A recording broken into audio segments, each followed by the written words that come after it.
first, how in danger is our republic?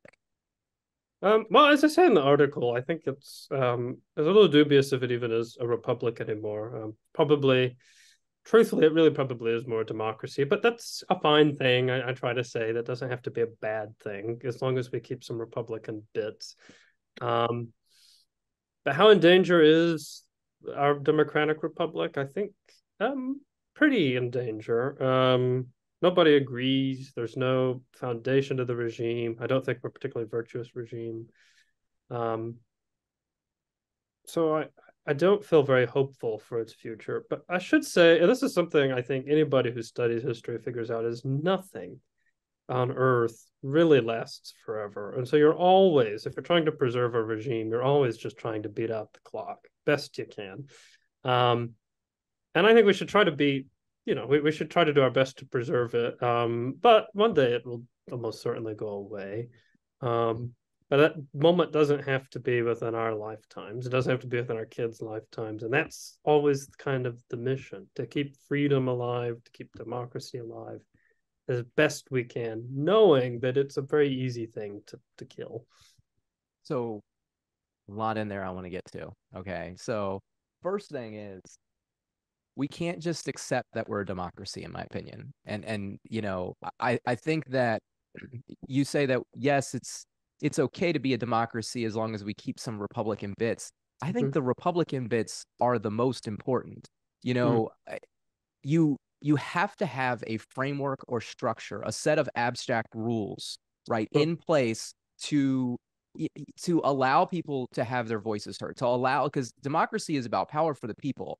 And if No. you don't have some sort of structure um, in place, then people are going to get mobbed out one way or the other. That Yeah. are, and so, and if my first, critique or, just thing that I talk about with people all the time is like, don't say democracy, say democratic republic, like Right. Yeah. make sure that you're saying those two words together because Yeah. we're not, we are not a democracy. And for the first 100+ years, when you read, people in our government, whether when they're in Congress or in the Right. presidency, they wrote about being a Republican. They did not write about, democracy. This is relatively new in our history.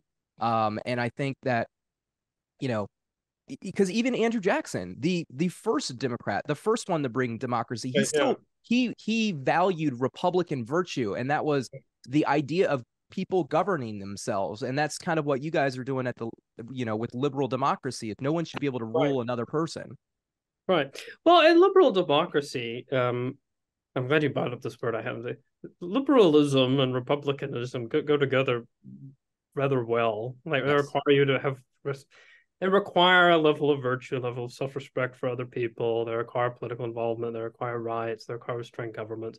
So the term liberal democracy, which gets a lot of flack on the far left and the far right, is really, I think, another way of saying something like democratic republic. It's a democracy with strings attached that make it a good thing. Because as you said, democracy doesn't have to be a good thing. It could be something pretty revolting. Um, well, Viktor Orban in Hungary likes to call what he's building an illiberal democracy, where the majority rules, there aren't as many rights. It moves away from a lot of the Republican elements that make America so good.